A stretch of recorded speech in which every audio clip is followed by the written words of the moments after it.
Hello friends, welcome to only IAS Hindi. सभी friends का बहुत बहुत स्वागत है। तो आपका इंडियन पॉलिटी में एम लक्ष्मीकांत चल रहा है। इसमें अब तक हम 5 चैप्टर्स जो हैं वह कर चुके हैं और आज हम बात करने वाले चैप्टर नंबर 6 संघ और इसका क्षेत्र।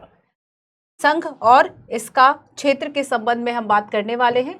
सो बेसिकली बच्चों, ये आप सभी के लिए टेलीग्राम लिंक है बिकॉज ऑफ बहुत सारे स्टूडेंट्स को लगता है कि आपका पीडीएफ जो है वह कहाँ पर मिलेगा, क्लास के इन्फॉर्मेशंस कहाँ पर मिलेगी। इस पर आप अपने कमेंट जो है वह भी कर सकते हैं ताकि जो भी आपकी प्रॉब्लम्स और कंसर्न्स हैं हम उसको देखें। सो आप स्कैन कर लीजिए या फिर मंजू PW UPSC वाला सर्च करके इस टेलीग्राम चैनल को आप ज्वाइन कर सकते हैं। तो देखो, हमने देखा कि ये जो पूरा आपका पहला वाला पार्ट है, इस पर टोटल 12 चैप्टर्स है। तो आपका ऐतिहासिक पृष्ठभूमि, संविधान का निर्माण, अवधारणा, विशेषताएं और प्रस्तावना हो चुका है। आज आपका है संघ और इसका क्षेत्र। बेसिकली ये जो चैप्टर है ये आपको बताएगा आर्टिकल 1 से लेके आर्टिकल 4 तक क्या क्या प्रोविजंस दिए गए हैं, उन प्रोविजंस पर बात करेगा। इसके अलावा राज्यों का संघ क्या है, ठीक है, राज्यों का पुनर्गठन, संबंधित जो संसद की शक्ति है, पार्लियामेंट की शक्ति है, वह क्या है। बांग्लादेश के साथ जो क्षेत्रों का आदान प्रदान हुआ था, इसके अंतर्गत जो 100वां संविधान संशोधन है हम इसकी बात करेंगे। 100वां संविधान संशोधन, ठीक है, चूंकि ये जुड़ा हुआ है सीमा क्षेत्र से, तो यहाँ पर संविधान संशोधन इसकी बात करेंगे। केंद्र शासित प्रदेश और राज्यों का उद्भव कैसे होता है, देशी रियासतों, धर आयोग, जीवीपी समिति, फजल अली आयोग, और इसके बाद कुछ तालिकाएं दी हुई है जिसपे भारतीय राज्य क्षेत्र, मतलब बेसिकली बताने का मतलब यह है कि जब कहा जाता है कि भारतीय राज्य क्षेत्र, तब उसका कहने का मतलब क्या होगा। जब हम कहेंगे भारत राज्यों का संघ है, तब इसका मतलब क्या होगा, है ना। तो इन्हीं सब बातों को हम समझेंगे। हम ये कहते हैं कि हमें यह स्वतंत्रता है, राइट टू फ्रीडम है कि हम भारतीय क्षेत्र में, इंडिया की टेरिटोरी में कहीं भी आ जा सकते हैं, रह सकते हैं, बच सकते हैं। तो ये इंडिया की टेरिटोरी का मतलब क्या है। जब हम संघ राज्य क्षेत्र की बात करेंगे उसका मतलब क्या है, जब राज्यों की बात करेंगे तब इसका मतलब क्या है, एक भारत क्षेत्र की बात करेंगे तब उसका मतलब क्या है। आर्टिकल 1 से लेके आर्टिकल 4 तक कुछ प्रोविजंस किए गए हैं, इससे रिलेटेड हम उसकी भी बात करेंगे। आर्टिकल 1 से लेके आर्टिकल 4 तक, है ना, जो प्रोविजंस किए गए हैं हम इसको भी देखेंगे कि क्या क्या इससे संबंधित है और देखेंगे यहाँ से कैसे प्रश्न आए हैं।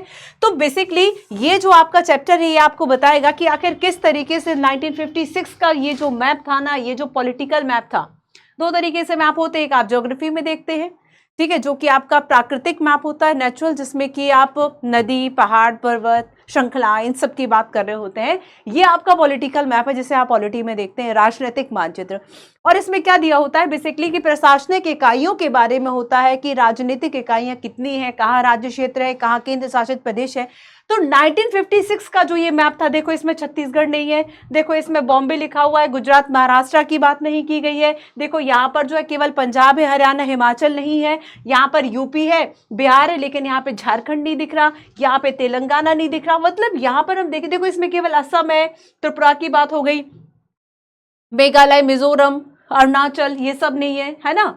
अगर हम देखेंगे तो यहाँ पे आपको कहीं गोवा और ये सारी चीजें। तो यहाँ पर जो 1956 का मैप था और नाउ हम आते हैं 2023 के मैप पर, तो ये जो 2023 का मैप है ये आखिर चेंज कैसे हो गया और ये चेंज कैसे होता है, इसके पीछे क्या पूरी प्रोसेस है, इसकी शक्तियां किसके पास है। तो इस मैप से जाके हम इस मैप तक आएंगे और इसके बारे में क्या क्या कुछ फैक्ट्स, कुछ कहानियों के साथ हम चीजों को पढ़ेंगे कि कैसे आखिर ये गुजरात और महाराष्ट्र हो गया, पहले ये केवल बॉम्बे था, ये आखिर क्यों हुआ, किस आधार पर हुआ, कैसे हुआ, इन सभी की बात हमें यहां पर करनी है। क्लियर है। चलो तो एक एक करके हम चीजों को पढ़ते हैं। तो सबसे पहले हम चलते हैं कि आखिर कॉन्स्टिट्यूशन का आर्टिकल 1 से शुरू करते हैं, जिसमें कहा गया, आर्टिकल 1 कहता है कि India that is Bharat shall be a union of state. हाल ही में आप देखेंगे कि एक विवाद जो है, एक जो बहस है वह भी उठ चुकी है कि भारत कहा जाए या फिर इंडिया कहा जाए। हमारी संविधान सभा ने बेसिकली भारत शब्द जो कि परंपरागत शब्द है को स्वीकार किया, साथ ही इंडिया जो कि आधुनिक शब्द है उसको भी स्वीकार किया। और इसमें कहा गया इंडिया जो कि भारत है। आर्टिकल 1 क्या कहता है, India that is Bharat shall be a union of state, shell be a union of state, राज्यों का संघ होगा। क्या कहा, आर्टिकल 1 क्या कहता है, भारत अर्थात इंडिया इंडिया जो कि भारत है, लिख लेते हैं, सही लिख लेते हैं जो इसमें दिया हुआ है, इंडिया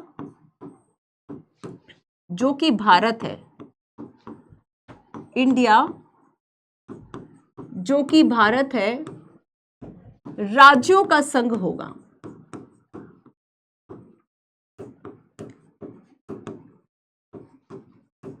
अब देखो बच्चों, ये जो आपका आर्टिकल है इसमें दो बातें अंतर्निहित हैं। आर्टिकल 1 क्या बताता है? यूपीएससी ने यहां से प्रश्न भी पूछा कि आर्टिकल 1 जो है वह आपको क्या बताता है। तो इसमें दो बातें शामिल है, एक तो देश का नाम, एक तो देश का नाम शामिल है ना, जिसमें कि हम कहते हैं कि इंडिया जो कि आधुनिक है और भारत जो कि परंपरागत शब्द है। तो दो बातें इसमें शामिल है, पहली बात है देश का नाम और दूसरा अगर हम देखें तो इसमें कहा गया है कि राज्यों का संघ होगा, यूनियन ऑफ स्टेट की बात की गई है। इसका मतलब क्या है कि इसका जो ढांचा है बेसिकली वह क्या होगा, इसका जो ढांचा है या फिर इसकी जो राज पद्धति है वह क्या होगी। तो दूसरा क्या है कि राज्यों का संघ होगा, मतलब यहां पर हमने बेसिकली अपनी जो राज पद्धति है उसके बारे में बता दिया। तो आर्टिकल नंबर 1 अनुच्छेद पहला जो है, इंडिया जो कि भारत है राज्यों का संघ होगा, इंडिया मतलब और भारत इसमें देश का नाम है, और दूसरा इसमें राज पद्धति जो है वह बताया गया है। और याद रखना कि जब हम देश के नाम की बात करेंगे तो यहां पर भारत परंपरागत और इंडिया आधुनिक, दोनों नामों को संविधान सभा ने स्वीकार किया। आधुनिक है ना, दोनों नाम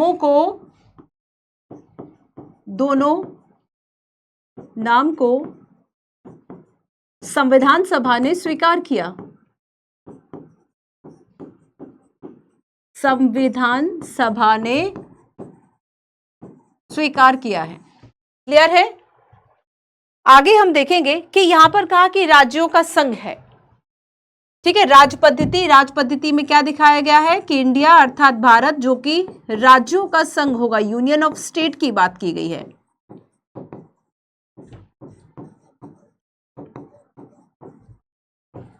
अब राज्यों का संघ होगा बच्चों, इसमें कुछ बातें निहित हैं। राज्यों का संघ हमने शब्द इस्तेमाल किया है, ना कि हमने संघीय राज्य शब्द इस्तेमाल किया है।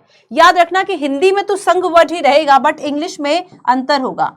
हमने फेडरल वर्ड का यूज नहीं किया, हमने यूनियन ऑफ स्टेट वर्ड का यूज किया, है ना। और इसके दो कारण है बेसिकली, हमने यूनियन ऑफ स्टेट का यूज किया बेसिकली, इसके क्या है, दो कारण है।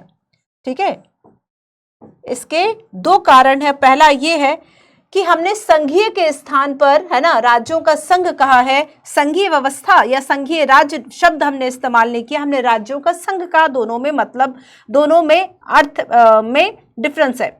तो पहली बात इसमें यह है कि भारतीय संघ किसी समझौते का परिणाम नहीं है। भारतीय संघ किसी समझौते का परिणाम नहीं है कि सभी जो इकाइयां हैं, पॉलिटिकल जो यूनिट्स थी वह सब साथ में आती हैं, इकट्ठा होती हैं और एक संघ का निर्माण करती है। तो कोई ऐसा समझौता नहीं हुआ है। सो भारतीय संघ किसी समझौते का परिणाम नहीं है, पहली बात, किसी समझौते का परिणाम नहीं है। और दूसरी बात है इसमें कि राज्यों को संघ से अलग होने का कोई अधिकार नहीं है। थोड़ी परिभाषिक शब्द का यूज कर लेते हैं कि राज्यों को संघ से विभक्त होने का अधिकार नहीं है। संघ से विभक्त होने का, अलग होने का, विभक्त अलग होना, है ना, का अधिकार नहीं है, का अधिकार नहीं है। ठीक है, अगर हम बात करें राज्यों का संघ होगा, कितने वर्तमान में स्टेट हैं, तो 28 राज्य हैं और 8 केंद्र शासित प्रदेश हैं। 18 state and 28 states and 8 union territories. केंद्र शासित प्रदेश वे होते हैं जिन पर केंद्र के प्रशासन का प्रत्यक्ष नियंत्रण होता है, केंद्र का प्रत्यक्ष नियंत्रण होता है। ठीक है, चलो यहां पर हम देखेंगे बच्चों कि दो शब्द हैं, एक तो है भारत का क्षेत्र और दूसरा है भारत का संघ। एक शब्द है भारत का क्षेत्र और दूसरा है भारत का संघ। इन दोनों शब्दों में, इन दोनों शब्दावलियों में क्या अंतर है, इस अंतर को भी हमें समझना होगा। इतना क्लियर है? चलो आओ, तो अब हम देखते हैं डॉक्टर बी आर अम्बेडकर के द्वारा यह कहा गया कि हमने राज्यों के संघ के स्थान पर हमने क्या महत्व दिया है, हमने राज्यों का संघ जो शब्द है वह रखा है संघीय राज्य के स्थान पर। और इसके दो कारण है कि भारतीय संघ जो है वह राज्यों के बीच समझौते का परिणाम नहीं है जैसे कि अमेरिका में है, और दो राज्यों की बात करें तो इन्हें संघ से अलग होने का अधिकार नहीं है। यह संघ है, यह विभक्त नहीं हो सकता। पूरा देश एक है जो विभिन्न राज्यों में प्रशासनिक सुविधा के लिए बांटा गया है। तो देश का जो ये विभाजन आप देखते हैं राज्यों के आधार पर, बेसिकली ये कैसा बांटा गया है, ये प्रशासनिक सुविधा के आधार पर विभाजन इसका किया गया है। अब जो अनुच्छेद की हम बात करेंगे, इसमें तीन श्रेणियों में बेसिकली भारतीय क्षेत्र को बांटा गया है। जब हम कहेंगे भारतीय क्षेत्र है तो भारतीय क्षेत्र को तीन श्रेणियों में बांटा गया है। एक तो राज्य होंगे, राज्यों के क्षेत्र होंगे, दूसरा होगा संघ क्षेत्र है ना, जो यूनियन टेरिटरीज है, केंद्र शासित प्रदेश, और तीसरा होगा ऐसे क्षेत्र जिन्हें किसी भी समय भारत सरकार के द्वारा अधिग्रहित किया जा सके। तो ये तीन तरह के जो क्षेत्र हैं वह भारतीय क्षेत्र में शामिल होंगे। इन तीन तरह के क्षेत्रों को भारतीय क्षेत्र में शामिल करा जाएगा। क्लियर? चलो अब इसके अलावा देखो,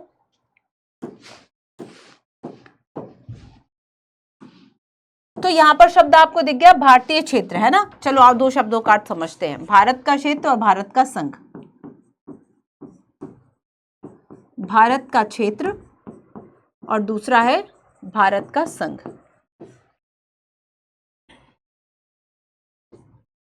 इन दोनों शब्दावलियों में अंतर है। जब हम भारत का संघ कहेंगे, याद रखना कि इसमें केवल राज्य शामिल हैं, क्योंकि कहा राज्यों का संघ है। तो जब भारत का संघ कहेंगे तो इसमें सिर्फ राज्य जो हैं इनको शामिल किया जाता है, सिर्फ राज्य शामिल है इस वर्डिंग में, इस शब्दावली में। लेकिन जब हम कहेंगे भारत का क्षेत्र, तब भारत के क्षेत्र में संघ व राज्य दोनों शामिल हैं। संघ व राज्य दोनों शामिल हैं।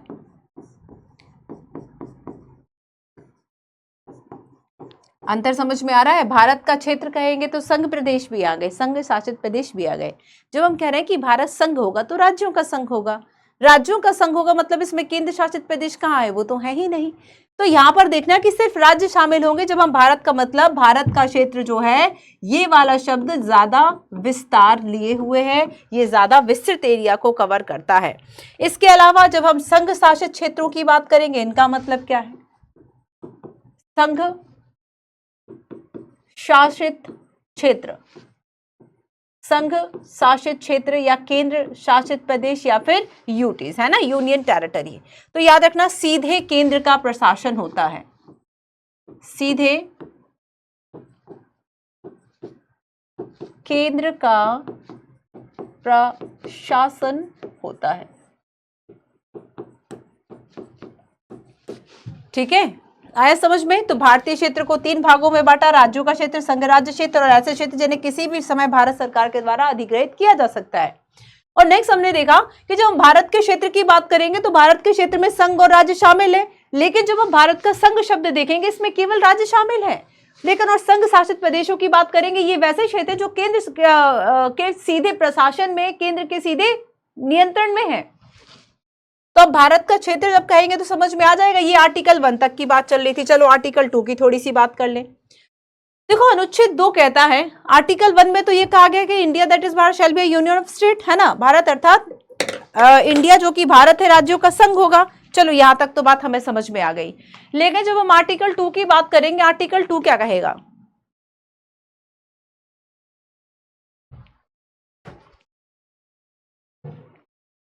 तो आर्टिकल 2 अनुच्छेद 2 ये कहेगा, पहले इस शब्द को पढ़ लो, नए राज्यों का प्रवेश या उनकी स्थापना। अनुच्छेद 2 क्या कहता है? नए राज्यों का प्रवेश या उनकी स्थापना। और यह शक्ति किसके पास है? संसद को यह शक्ति दी गई है कि संसद विधि के द्वारा ऐसे निर्बंधनों और शर्तों पर जो वह ठीक समझे, संसद के पास यह शक्ति है कि वह विधि बनाकर जो वह ठीक समझे नए राज्यों का प्रवेश और उनकी स्थापना कर सकेगी। नए राज्यों का प्रवेश और उनकी स्थापना कर सकेगी। ये शक्ति किसके पास है? संसद के पास है ना। आगे देखो, नेक्स्ट है, इस तरह अनुच्छेद 2 संसद को 2 शक्तियां देता है। 2 शक्तियां देता है। पहली ये है कि नए राज्य को भारत के संघ में शामिल करे, कोई नए राज्य को भारत के संघ में शामिल करे, और नए राज्यों के गठन करने की शक्ति। नए राज्य को भारत के संघ में शामिल कर दो और नए राज्यों का गठन कर ले, तो शामिल करने की और गठन करने की जो शक्ति है नए राज्यों की, वो संसद को है। आर्टिकल 2 के अंतर्गत आर्टिकल 2 क्या कहता है कि संघ में नए राज्यों का प्रवेश और उनकी स्थापना, और ये स्थापना कौन करेगा? संसद करेगा। संसद कैसे करेगा? तो संसद विधि बनाकर करेगा। संसद कैसे करेगा? संसद विधि बनाकर करेगा। विधि कैसी? जो वह ठीक समझे, उन शर्तों के अनुसार, उन निर्बंधनों के अनुसार जिन्हें वह ठीक समझे, ऐसे उपबंध बनाकर वह नए राज्यों का प्रवेश भारतीय संघ में कर सकता है या फिर नए राज्यों का गठन कर सकता है। 2 बातें हैं। पहली शक्ति ये बताती है, ये उन राज्यों के प्रवेश को लेकर है जो पहले से अस्तित्व में है। शामिल शब्द करने, देखो हम उसको शामिल कर रहे हैं, है ना, शामिल कर रहे हैं मतलब उसका पहले से अस्तित्व था। पहली शक्ति उन राज्यों के प्रवेश को लेकर है जो पहले से अस्तित्व में है, जबकि दूसरी शक्ति नए राज्यों के अस्तित्व, जो अस्तित्व में नहीं है, उनके गठन को। हम गठन कर रहे हैं एक राज्य का, तो जिसका हम गठन करेंगे वो अस्तित्व में नहीं था, हमने उस राज्य का गठन कर लिया। देखो फिर से समझो, नए राज्य को भारत के संघ में शामिल करें। शामिल हम जिसको कर रहे थे उसका गठन पहले से था, मतलब उसका अस्तित्व था, उस राज्य का अस्तित्व था, हमने उसको शामिल कर लिया। नए राज्यों को गठन करने की शक्ति, दूसरे में यह कहा गया था कि जो पहले से अस्तित्व में नहीं है उनके गठन करने की शक्ति। क्लियर? अर्थात अनुच्छेद 2 उन राज्यों जो भारतीय संघ के हिस्से नहीं है के प्रवेश के गठन से संबंधित है। यह हो गया आर्टिकल 2। आर्टिकल 3 की बात कर ले। अनुच्छेद 3 कहता है उन राज्यों के निर्माण या वर्तमान राज्यों में परिवर्तन से। यहां पे तो नए राज्यों को शामिल करना और नए राज्यों का गठन करना, जो अस्तित्व में थे और जो अस्तित्व में नहीं थे, वो सभी संसद कर रही थी विधि बनाकर। आर्टिकल 2। आर्टिकल 3 कहता है राज्यों के निर्माण या वर्तमान राज्यों में परिवर्तन, है ना। जैसे कि 2 राज्यों को मिलाकर कोई नया राज्य, या फिर नाम में परिवर्तन कर देना, सीमा में परिवर्तन कर देना, ये आर्टिकल 3 की बात हो गई। तो अनुच्छेद 3 क्या कहता है? अनुच्छेद 3 संसद को इस बात की अधिकारिता देता है, संसद को अधिकृत करता है कि किसी राज्य में से उसका राज्य क्षेत्र अलग करके, अथवा 2 या 2 से अधिक राज्यों के भागों को मिलाकर, अथवा किसी राज्य क्षेत्र को किसी राज्य के भाग के साथ मिलाकर नए राज्य का निर्माण कर दे। किसी राज्य में से, या तो आपने ऐसे कर दिया, ये राज्य था, आपने इसके राज्य क्षेत्र को इतना अलग करके, या फिर आपने क्या किया, 2 या 2 से अधिक राज्यों के, ये 2 राज्य थे, आपने इनके 2 भागों को मिलाकर एक राज्य बना दिया, या फिर किसी राज्य क्षेत्र के किसी भाग के साथ मिलाकर आपने एक नए राज्य का निर्माण कर दिया। तो ये आर्टिकल 3 में आएगा। ठीक है, किसी राज्य के क्षेत्र को बढ़ा देना, किसी राज्य के क्षेत्र को घटा देना, किसी राज्य की सीमाओं में परिवर्तन कर देना और किसी राज्य के नाम में परिवर्तन कर देना। किसी राज्य की सीमा में परिवर्तन कर देना और किसी राज्य के नाम में परिवर्तन कर देना, ये सारी चीजें, जैसे कि हम देखेंगे कि 2006 की अगर हम बात करें तो 2006 में जो उत्तरांचल हुआ करता था उसको बाद में उत्तराखंड कर दिया गया। ठीक है, जैसे कि हम पांडिचेरी की बात करें तो पांडिचेरी को पहले पांडिचेरी था, फिर उसको पुडुचेरी कर दिया गया था। ठीक है, 2011 की बात करेंगे तो ओडिशा का फिर से पुनः नामकरण किया गया और उसको ओडिशा जो था उसको ओडिशा कर दिया गया। ओडिशा है ना, उड़ीसा था, ओडिशा हमने कर दिया। तो ये सारी चीजें क्या है कि नाम में परिवर्तन कर दिया। तो किसी राज्य की सीमाओं में परिवर्तन कर देना, किसी राज्य के क्षेत्र को बढ़ा देना, किसी राज्य के क्षेत्र को घटा देना, या फिर राज्य के नाम में परिवर्तन कर देना, ऐसा करने की शक्ति जो है वह संसद के पास है। और किसी राज्य में या तो उसका कोई भाग निकाल कर नया राज्य, या 2 या 2 से अधिक राज्यों के किसी भाग को मिलाकर नए राज्य का निर्माण कर देना, ये जो शक्ति है वह किसके पास होगी? आर्टिकल 3 के अंतर्गत। अब मैं आपसे एक बात पूछती हूं, इस प्रश्न को देखो जरा। राज्यों के पुनर्गठन संबंधी शक्ति, संसद की जो शक्ति है उसके बारे में निम्न पर विचार कीजिए। 3 स्टेटमेंट है। फर्स्ट कहता है इस तरह यह स्पष्ट है कि संविधान संसद को यह अधिकार देता है कि वह नए राज्य बनाने, उसमें परिवर्तन करने, नाम बदलने या सीमा में परिवर्तन करने के संबंध में बिना राज्यों की अनुमति के कदम उठा सकता है? कोई परिवर्तन करना है राज्यों को लेकर, सीमा में, नाम में, है ना, तो ये परिवर्तन वह कैसे करेगा, किन बिहाफ पर करेगा, क्या राज्य का प्योर जो कंसेंट है, जो राज्य की सहमति है, क्या वह चाहिए, नहीं चाहिए? संसद अपने अनुसार भारत के राजनीतिक मानचित्र का पुनर्निर्धारण कर सकती है। राजनीतिक मानचित्र, जो पॉलिटिकल मैप मैंने आपको दिखाया जो 1956 का था और फिर 2023 का था, तो वो जो पॉलिटिकल मैप था, मतलब जो राजनीतिक सीमाएं अंदरूनी तरह से रिड्रॉइंग हो रही थी, क्या उसके लिए स्वतंत्र है? इस तरह संविधान के द्वारा क्षेत्रीय एकता या राज्य के अस्तित्व को गारंटी नहीं दी गई। आपको ये गलत सा नहीं लग रहा? क्या लिखा है कि राज्य के अस्तित्व को गारंटी नहीं दी गई और इस तरह भारत को सही कहा गया है कि ये विभक्त राज्यों का अविभाज्य संघ है। विभक्त राज्यों का, विभक्त क्या हो सकते हैं? विभक्त हो सकते हैं राज्य, और अविभाज्य, जिसे अविभाज्य हो, जिसे ना बांटा जा सके, जिसे विभाजित ना किया जा सके, वह क्या होगा? केंद्र होगा।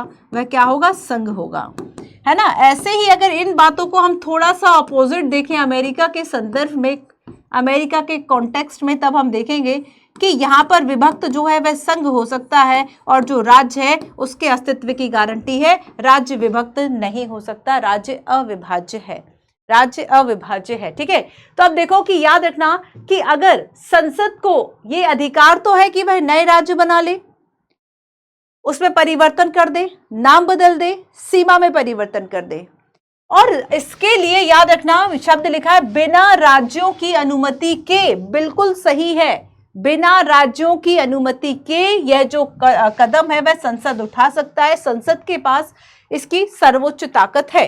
संसद अपने अनुसार पॉलिटिकल मैप का पुनर्निर्धारण कर सकती है, बिल्कुल कर सकती है। संसद के पास यह राइट है, यह अधिकार है, यह अथॉरिटी है कि वह जो पॉलिटिकल मैप है उसको फिर से रीड्राइंग कर सकती है, उनकी सीमाओं को रीड्राइंग कर सकती है, पुनर्निर्धारण कर सकती है, पुनः सीमांकन कर सकती है। इस तरह संविधान के द्वारा क्षेत्रीय, अब राज्य के अस्तित्व को अगर गारंटी दे दी जाती, मान लो अगर राज्य के अस्तित्व को गारंटी दे दी जाती बच्चों, तब तो फिर अभी जो आप देख रहे हैं चेंजेस वो तो आप देख ही नहीं पाते, क्योंकि राज्य का अस्तित्व जो वो गारंटीकृत होता संविधान में, तब उसमें कहां से चेंजेस हो जाता कि नहीं, जो मैसूर था वो मैसूर ही रहेगा, जो मद्रास था वो मद्रास ही रहेगा, किसी तरह का चेंज नहीं होगा, कोई नाम में, कोई सीमा में किसी तरह का परिवर्तन नहीं होगा। तो अगर उसका ऐसा कुछ होता, संविधान में गारंटी दी हुई, तो आज भी उसका अस्तित्व होता। जो बंबई था वह बंबई ही रहता, फिर उसमें से गुजरात और महाराष्ट्र नहीं बनते। तो तीसरी बात जो है वे बिल्कुल सही कि क्षेत्रीय एकता या फिर राज्यों के अस्तित्व की जो गारंटी है वो नहीं दे रहा है। ठीक है, क्लियर है? सो क्या सही होगा इसमें? सभी सही है। तो आपने देखा कि राज्यों का पुनर्गठन करने की जो शक्ति है, ठीक है, ये संसद के पास है। कुछ बातें मैं इसमें आपको बता देती हूं जो कि इंपॉर्टेंट है कि आर्टिकल 3 ये कहता है, अनुच्छेद 3,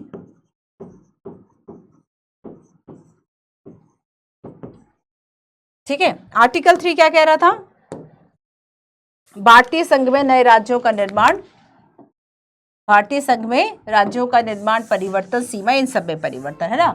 लेकिन आर्टिकल 3 में कुछ बातें शामिल हैं कि इससे संबंधित, है ना, राज्य में परिवर्तन, सीमा या नाम में परिवर्तन, इस संबंध में या भारतीय संघ के राज्यों में पुनर्सीमन की जो व्यवस्था है, फिर से सीमांकन करने की जो व्यवस्था है, इससे संबंधित जो अध्यादेश लाया जाएगा, इससे संबंधित कोई भी प्रस्ताव लाया जाएगा, वह राष्ट्रपति की पूर्व मंजूरी से लाया जाएगा, है ना। तो याद रखना अनुच्छेद 3 में कुछ बातों को शामिल किया गया है, कुछ मुख्य बातें, और इसमें पहली बात तो ये है कि कोई इससे संबंधित कोई अध्यादेश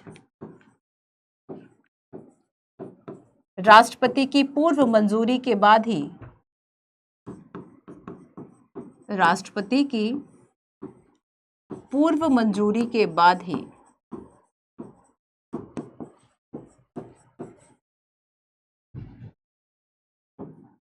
सदन में पेश किया जाएगा।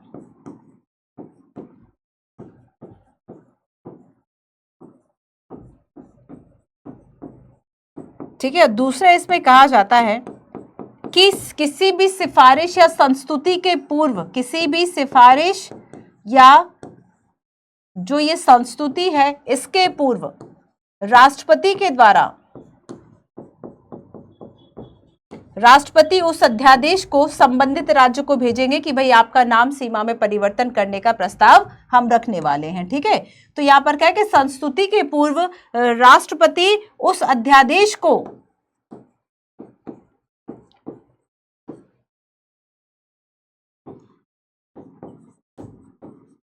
संबंधित विधानमंडल, राज्य विधानमंडल, संबंधित राज्य विधानमंडल के मत को जानने के लिए, के मत को जानने हेतु भेजा जाता है। अरे अब विधानमंडल मना भी तो कर सकता है ना। अच्छा ये बताओ, क्या विधानमंडल मना नहीं कर सकता कि नहीं, ना नाम में परिवर्तन होगा ना सीमा में परिवर्तन होगा? तब इस कंडीशन में क्या होगा, ये भी तो है ना। और क्या पता कितने भी समय के लिए जो राज्य है वह उसे अपने पास रोक ले। मतलब जब एक अध्यादेश आपकी परमिशन के लिए भेजा गया है या फिर जानने के लिए, आपकी राय को, आपकी मत को जानने के लिए भेजा गया है, तब उस हो सकता है उसमें कई तरह की चीजें शामिल हो। और इसमें एक बात यही शामिल हो गई कि जाने कितने समय के लिए राज्य से अपने पास रख ले, और अगर ये किसी तरह की सिफारिश कर दे तो क्या राष्ट्रपति उसको मानने के लिए बाध्य है या नहीं। तो याद रखना कि ये जो भेजा जा रहा है ना, तो राज्य के पास इसके लिए निश्चित समय होता है। ऐसा नहीं है कि आप अनिश्चित काल के लिए टाल दो। आपको जो अपना मत है निश्चित समय के लिए भेजा जाएगा।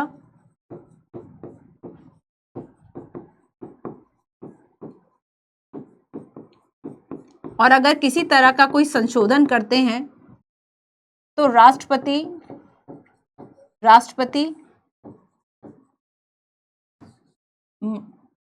मानने हेतु बाध्य नहीं है। राष्ट्रपति मानने हेतु, अगर कोई संशोधन या प्रस्ताव है, मानने हेतु बाध्य नहीं है। और सीधा सीधा ये कहें कि जो संसद है, ठीक है, वो बिना राज्य की सहमति के, बिना राज्य की सहमति के, राज्य सहमत नहीं हो रहे हैं, फिर भी ऐसा करना जरूरी है, बिना राज्य की सहमति के संसद राज्यों में परिवर्तन कर सकती है। ये बात बिल्कुल सही है, राज्यों में परिवर्तन कर सकती है।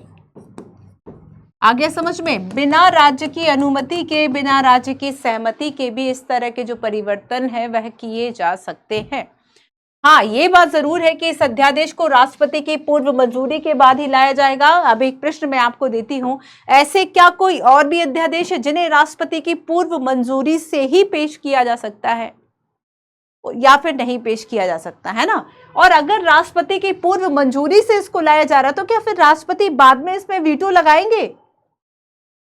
संस्तुति के पूर्व राष्ट्रपति क्या कर रहे हैं, उस अध्यादेश को संबंधित राज्य की विधानमंडल के पास भेज रहे हैं और निश्चित समय के लिए प्रस्ताव भेजा जाएगा। और राष्ट्रपति अगर किसी तरह का संशोधन आता है तो राष्ट्रपति उसे मानने के लिए बाध्य नहीं है।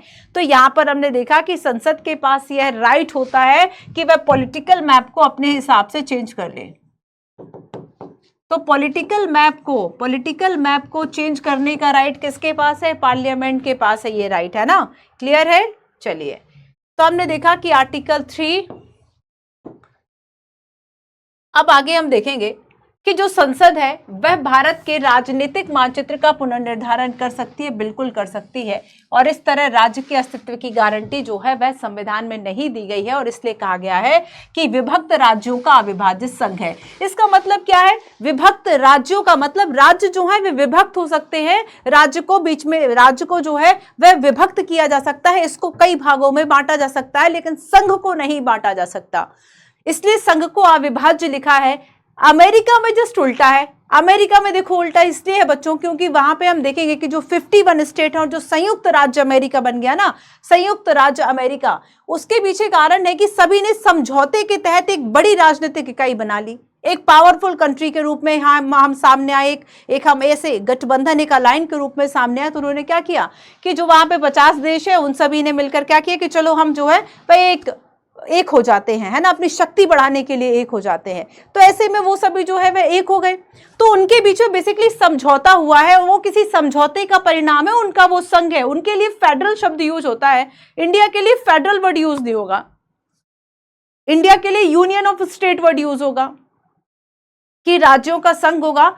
राज्यों को विभक्त होने, मतलब राज्य जो है संघ से अलग होने का अधिकार नहीं है। विभक्त होने के अधिकार का मतलब है कि राज्य को बांटा जा सकता है, दो राज्य मिलाकर एक राज्य बना दे, एक राज्य में से दो राज्य बना दे, राज्य के किसी भाग को किसी अन्य राज्य के किसी भाग के साथ मिलाकर नया राज्य बना दे, तो ये पॉसिबल है। तो संघ सरकार राज्य को समाप्त कर सकती है, लेकिन राज्य सरकार संघ को समाप्त नहीं कर सकती। अब इसका जस्ट अपोजिट हम कर देंगे अमेरिका के संदर्भ में, कि अमेरिका में क्या है कि जो क्षेत्रीय एकता है या राज्यों के अस्तित्व को गारंटी दी गई है। तो राज्य के अस्तित्व को गारंटी कहां पर दी जा रही है? जहां पर वो समझौते का परिणाम था, अमेरिका में था ना समझौते का परिणाम, तो भारत में थोड़ी है। तो अमेरिकी संघीय सरकार, हमने संघीय सरकार शब्द इस्तेमाल नहीं किया, हमने कहा राज्यों का संघ, संघीय सरकार शब्द इस्तेमाल नहीं किया। नए राज्यों का निर्माण, उनकी सीमाओं में परिवर्तन बिना संबंधित राज्यों की अनुमति के नहीं कर सकता, और इसलिए अमेरिका को अविभाज्य राज्यों का अविभाज्य संघ कहा, है ना, अविभाज्य राज्यों का अविभाज्य संघ कहा। यह था आर्टिकल 3। अब हम बात करेंगे आर्टिकल 4 की।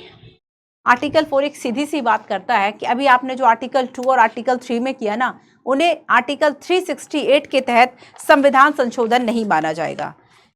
क्या कहा कि आर्टिकल 4 ये कहता है नए राज्यों का प्रवेश या गठन, जो कि आर्टिकल 2 में है, नए राज्यों का निर्माण, सीमा क्षेत्र नाम में परिवर्तन, जो कि आर्टिकल 3 में है, संविधान के अनुच्छेद 368 के तहत संशोधन नहीं माना जाएगा। यहां पे मैं स्टार लगा देती हूं। यूपीएससी ने प्रश्न पूछा था कि क्या मान लीजिए हाल ही में किसी राज्यों की नाम या सीमा में परिवर्तन हुआ तो इसके लिए संविधान संशोधन अनिवार्य था, या फिर इसके लिए जो भी ये नाम में परिवर्तन हुआ उसके लिए कौन सा संविधान संशोधन किया? अरे जरूरत ही कहां थी संविधान संशोधन करने की, और इसे संविधान संशोधन नहीं समझा जाएगा। तो यहां पे क्या किया जा रहा है कि संविधान में खुद इस बात की घोषणा की गई है कि जो आर्टिकल 2 और आर्टिकल 3 में हुआ है, इसको आर्टिकल 368 के अंतर्गत कंसीडर नहीं किया जा रहा। देखो क्यों नहीं किया जा रहा, इस बात को समझो बच्चों, क्यों नहीं किया जा रहा? क्योंकि यहां पर एक शब्द लिखा है कि संसद को यह शक्ति है कि वह विधि बनाकर ऐसा कर सकती है कि राज्यों का प्रवेश हो, नए राज्यों की स्थापना हो, गठन हो, सारी चीजें संसद कर रही है, संसद विधि बनाकर कर रही है। अगर विधि शब्द आ रहा है तो संविधान संशोधन शब्द नहीं आएगा। विधि बनाकर, लॉ बनाकर कर दे रही है, उसके लिए संविधान संशोधन की आवश्यकता ही नहीं है। आसानी से परिवर्तन हो जा रहा है, आसानी से परिवर्तन हो जा रहा है, तब हम इसको कैसे कह सकते हैं कि संविधान संशोधन है? आगे समझ में? अब चलो आगे देखते हैं। चलो अब हम आते हैं अगली बात पर। अगला प्रश्न है, एक फैसला लिया गया था, क्या संसद को यह अधिकार है, क्या संसद को यह अधिकार है कि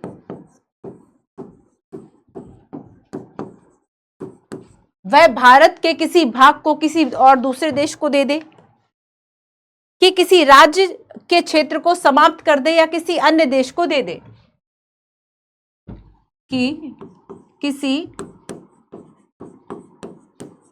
राज्य क्षेत्र को समाप्त कर दे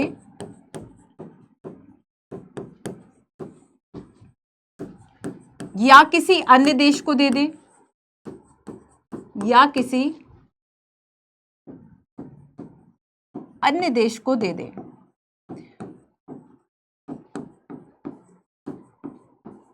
अच्छा ये देखो बच्चों, पता है कभी कभी ऐसे प्रश्न जानते हो कब सॉल्व होते हैं? जब किसी तरह का मुद्दा जो है वह सामने आता है। जैसे कि वेस्ट बंगाल का एक क्षेत्र था बेरुबाड़ी,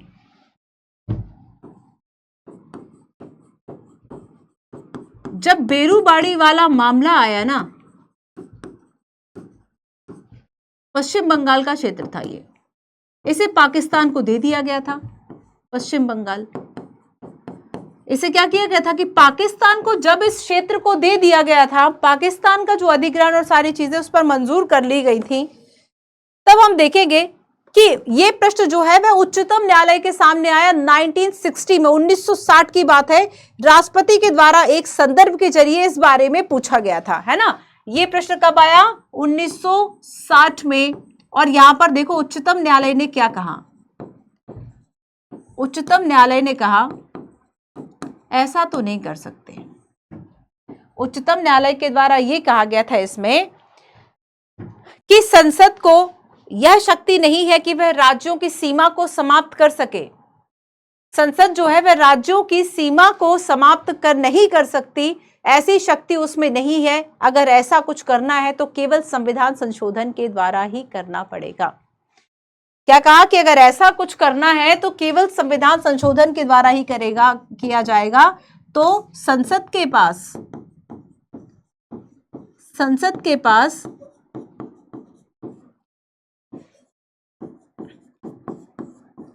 किसी क्षेत्र को या ये कहे कि किसी क्षेत्र पर अपनी अधिकारिता छोड़ देना, है ना। तो संसद की शक्ति बेसिकली यहां पर नहीं है कि किसी क्षेत्र या राज्य की सीमा को समाप्त कर दे, किसी क्षेत्र या राज्य की सीमा समाप्त करे। इसके लिए क्या करना होगा? संविधान में संशोधन करना होगा। ऐसा केवल संसद संविधान संशोधन के द्वारा ही कर सकती है। इसके लिए संविधान संशोधन करना होगा। इसके लिए संविधान संशोधन करना होगा और इसके द्वारा ही ऐसा पॉसिबल है। अब आगे देखो क्या हुआ। चूंकि उच्चतम न्यायालय के पास यह पावर होता है कि वह अपनी ही बात की, अपने ही निर्णयों की जो समीक्षा है वह कर सके, है ना। अपने ही निर्णयों की जो समीक्षा है वह कर सके। और 1969 में, ये तो 1960 की बात थी, 1969 में फिर से जो सुप्रीम कोर्ट है उसके द्वारा एक व्यवस्था दी गई। सुप्रीम कोर्ट ने कहा 1969 में कि कार्यपालिका के पास यह अधिकार है, संसद के पास यह अधिकार है कि अगर वह ऐसा चाहे तो वह कर सकती है। इसके लिए संविधान संशोधन की आवश्यकता नहीं है। अगर किसी देश के साथ सीमा विवाद है, उसको हल करना है, सीमा निर्धारण विवाद को हल करने के लिए संवैधानिक संशोधनों की जरूरत जो है वह नहीं है और कार्यपालिका ऐसा कर सकती है। तो यहां पर क्या कहा? सीमा निर्धारण विवाद, सीमा निर्धारण विवाद हल करने के लिए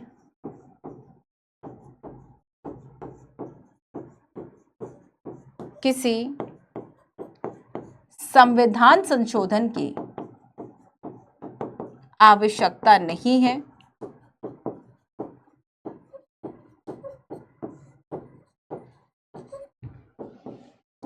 कार्यपालिका द्वारा यह किया जा सकता है।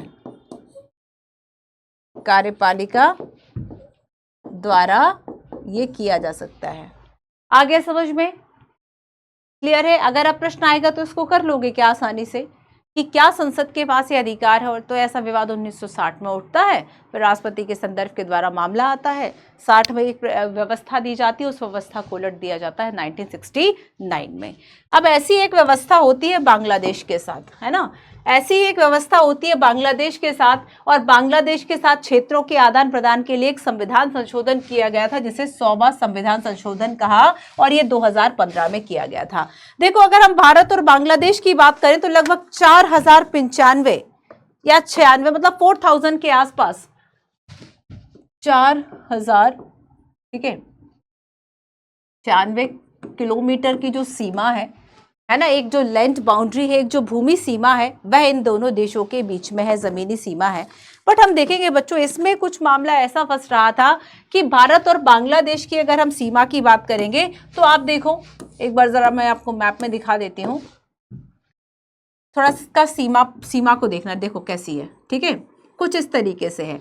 तो यहाँ पर हम देखेंगे बच्चों कि ये कुछ इस तरीके से जो है वह बांग्लादेश बन रहा था कि भारत के कई राज्यों के अंदर जो है इसकी सीमाएं थी और समझ में ही नहीं आता था कि ये जो क्षेत्र है वह बांग्लादेश का है, भारत का है। प्रॉपर अधिकारिता यहाँ के लोगों को नहीं मिल पा रही थी। यहाँ के जो लोग थे उनको बड़ी समस्या थी इस बात से। तो ये जो सीमा विवाद था, कई मौकों पर हम देखेंगे कि कई ऐसे क्षेत्र थे जो कि भारत के अंतर्गत थे। शायद 111 ऐसे पॉइंट्स थे वो बांग्लादेश को दे दिए गए और लगभग 51 ऐसे क्षेत्र थे बांग्लादेश की तरफ के जो वैसे बांग्लादेश में आते थे, बस उसको क्या किया गया, वो भारत को दे दिया गया। तो यहां पर ये जो आदान प्रदान है वह किया गया और इसके लिए 100वां संविधान संशोधन 2015 में किया गया था। 100वां संविधान संशोधन किया गया और इसमें क्या किया गया कि भारत द्वारा कुछ भूभाग को अधिग्रहण किया गया और कुछ भूभाग को बांग्लादेश को हस्तांतरित कर दिया। तो यहां पर बांग्लादेश और भारत के बीच में जो सीमा निर्धारण, जो सीमा विवाद था ना एक, उसका हल किया गया, बड़े अच्छे तरीके से हल किया गया। ज्यादातर हम देखेंगे कि इस तरह के जो बाउंड्री डिस्प्यूट्स हैं, जो लैंड डिस्प्यूट्स हैं, वे आसानी से सॉल्व नहीं होते, क्योंकि कोई भी देश ऐसा है कि अपनी 1 इंच की भूमि को भी सीधा करने का अधिकार नहीं देता कि अगर उसकी बाउंड्री कुछ इस तरीके से, तो वो ये सोचे कि नहीं भाई ये क्षेत्र जो है वह किसी और के क्षेत्र में भी आ रहे हैं। या फिर समटाइम्स ये होता है ना कि आपने मैप में तो वो चीज कर ली, बट आप जमीनी हकीकत देखेंगे तो ऐसा पॉसिबल नहीं हो पाता कि ये नया जिला शुरू हो रहा है, ये नई जगह शुरू हो रही है। तो समटाइम्स क्या होता है कि ग्राउंड लेवल पर वो चीजें पॉसिबल नहीं हो पाती हैं और इस तरीके से डिस्प्यूटेड अगर जगह है तो वहां पे ना तो आधार कार्ड किसी का उस तरफ का बन रहा है, ना भारत सरकार का बन रहा है, ना ही कहीं पे आपको राशन कार्ड मिल रहा है, ना ही आपको किसी देश की सेवाएं मिल रही हैं। तो बहुत सारे लाखों करोड़ों लोग ऐसे थे जो इस व्यवस्था के कारण काफी एक नागरिक के रूप में अस्तित्व में आ जाते हैं, उन्हें ठीक तरीके से सारी व्यवस्थाएं मिल जाती हैं।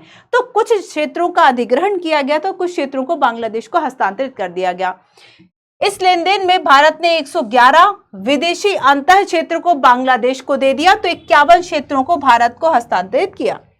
इसके साथ ही प्रतिकूल दखलों का हस्तांतरण, लगभग 6 किलोमीटर की जो असीमांकित सीमाई रेखा थी, ऐसी रेखा थी 6 किलोमीटर की जो पता नहीं था, उसका भी सीमांकन किया गया कि ये कहां से शुरू होगी, कहां से नहीं होगी। कई तरह की प्रतिकूल परिस्थितियां थी और इसके 3 उद्देश्यों के लिए संशोधनों ने 4 राज्यों, बेसिकली असम, पश्चिम बंगाल, मेघालय और त्रिपुरा के भूभाग से जुड़ी पहली अनुसूची के प्रावधानों में भी संशोधन किया। तो यहाँ पर इसके जो ये उद्देश्य थे कि भाई किस तरीके से सीमा विवाद को हल करना है एंड बाकी सारी चीजें, उसके लिए 4 राज्यों जिसमें कि असम, पश्चिम बंगाल, मेघालय और त्रिपुरा शामिल थे, इन 4 राज्यों के जो अनुसूची संबंधी प्रावधान थे, पहली अनुसूची वाले प्रावधान थे, उसमें संशोधन किया गया। तो ये 100वां संविधान संशोधन था। क्लियर है?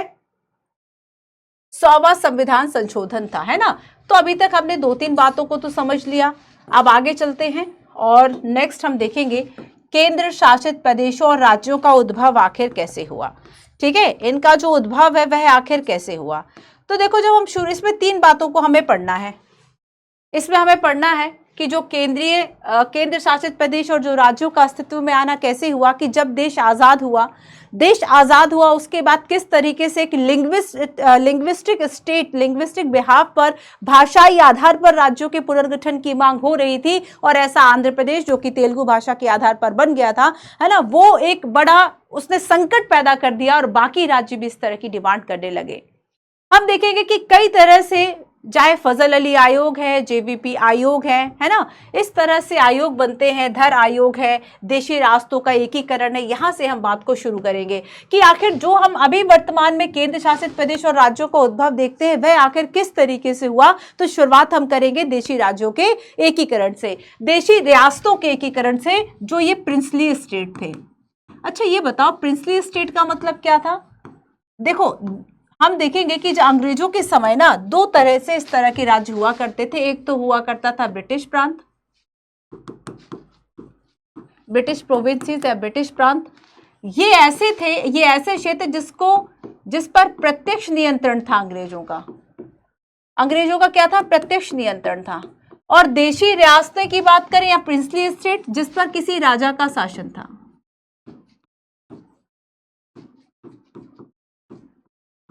जिस पर किसी राजा का शासन था, बट इन्होंने ब्रिटेन की जो सुपरमेसी है, जो ब्रिटिश सुपरमेसी, अंग्रेजों की सर्वोच्चता को स्वीकार कर रखा था, उसी हिसाब से जो शासन है वह कर रहे थे।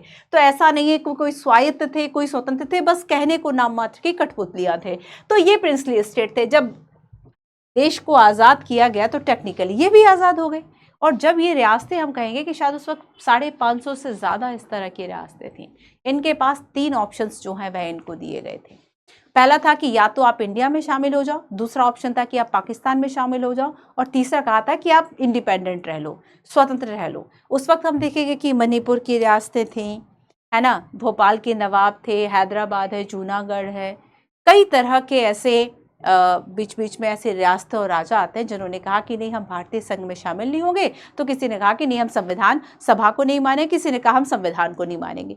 तो यहाँ पर कई तरीके से जो परेशानियां हैं वह चली, लेकिन अंततः क्या हुआ, देसी रियासतों का जो एकीकरण है वह हो गया, वह भारत के संघ में विलय हो गए। आजादी के समय भारत में राजनीतिक इकाइयों को 2 श्रेणियों में बांटा गया था। एक तो था ब्रिटिश प्रांत, जो कि ब्रिटिश सरकार के शासन के अधीन था, और देशी रियासतें जो राजा के शासन से अधिक थे, ब्रिटिश राजाशाही से संबंधित थे। भारतीय स्वतंत्रता अधिनियम 1947 के अंतर्गत 2 स्वतंत्र और पृथक प्रभुत्व वाले देश आ गए, भारत और पाकिस्तान। और देशी रियासतों के सामने ये 3 विकल्प आ गए कि कहीं भी शामिल हो, भारत चले जाओ, पाकिस्तान चले जाओ, या फिर इंडिपेंडेंट रह लो। तो 552 देशी रियासतें थी, भारत की भौगोलिक सीमा में थी। 549 तो फिर भी चलो शामिल हो गई। अब 3 बची, एक तो हैदराबाद, दूसरा था जूनागढ़, तीसरा था कश्मीर। हैदराबाद और कश्मीर में जान दो डिफरेंस क्या था। कश्मीर की जो जनता थी, जो आवाम वहां की थी, वो मुस्लिम थी। वहां पे जो राजा थे हरि सिंह, वह हिंदू थे। इसका अपोजिट था हैदराबाद में कि वहां की जो जनता है वह ज्यादातर हिंदू है, और जो शासक है, वह निजाम है, वह मुस्लिम है। तो यहाँ पर क्या हुआ था कि एक उल्टा ही गणित चल रहा था। इन तीनों रियासतों को बड़ी मुश्किल से कर पाए थे। और आप पढ़ते भी एनसीईआरटी में कि हैदराबाद में क्या हुआ था कि निजाम का जो शासक था, वह शासनकाल था, इतना ज्यादा अत्याचारी हो गया। जब लोगों ने प्रोटेस्ट आंदोलन शुरू किया डेमोक्रेसी के, तब उसने रजाकार नाम की अपनी जो मिलिट्री फोर्स थी वह लगा दी, और ऐसे में इंडियन आर्मी ने जो है वह हस्तक्षेप किया। ऑपरेशन, कौन सा ऑपरेशन था बताओ जरा, कौन सा ऑपरेशन था? तो हैदराबाद को पुलिस कार्रवाई के द्वारा मिला लिया गया। ठीक है, ऐसे जूनागढ़ कश्मीर की कहानी अलग अलग है। तो कुछ समय के बाद इन्हें भी शामिल कर लिया गया। हैदराबाद को पुलिस कार्रवाई, जूनागढ़ में जनमत संग्रह कराया, और कश्मीर को विलय पत्र के द्वारा। कश्मीर में क्या हुआ था कि जब पाकिस्तान ने अपने जो इनक्रोचर्स, जो घुसपैठी है, वह भेज दिए, क्योंकि पाकिस्तान को यह लगता था कि अगर पश्चिम बंगाल का जो हिस्सा था, असम पश्चिम बंगाल का जो हिस्सा था, है ना, जिसे कि पूर्वी पाकिस्तान के रूप में रखा गया, वहां पे मुस्लिम संख्या जो है वह ज्यादा थी, मुस्लिम जो लोग थे वह ज्यादा थे। तो उस हिसाब से पाकिस्तान को लग रहा है कि ये जो है वह पाकिस्तान होना चाहिए। तो पाकिस्तान क्या है, कोई एक भाग नहीं हुआ, एक पूर्वी पाकिस्तान, एक पश्चिमी पाकिस्तान। पूर्वी पाकिस्तान भाई जैसे 1971 में इंदिरा गांधी जी के समय बधाई हो बांग्लादेश हुआ है, वह वाला बात है ना। और साथ ही हम देखेंगे बच्चों के कश्मीर विवाद तो शुरू से था। पाकिस्तान किस बात पर अधिकार जताता था? क्योंकि धर्म के आधार पर अलग हुआ, और कश्मीर में ज्यादातर आप देखेंगे कि मुस्लिम बहुसंख्य जो है वहां पर ज्यादा थे, है ना। तो जब पाकिस्तान ने क्या किया कि इनक्रोचर्स अपने घुसपैठी जो है वह घुसाए कश्मीर में, वहां की व्यवस्था बिगड़ी, और ऐसे में जो वहां के राजा थे हरि सिंह, उन्होंने भारत के साथ विलय पत्र पर हस्ताक्षर कर दिए। ठीक है, तो ये देशी रियासतों का एकीकरण था। आगे हम देखेंगे कि अब आया धर आयोग और जेवीपी समिति।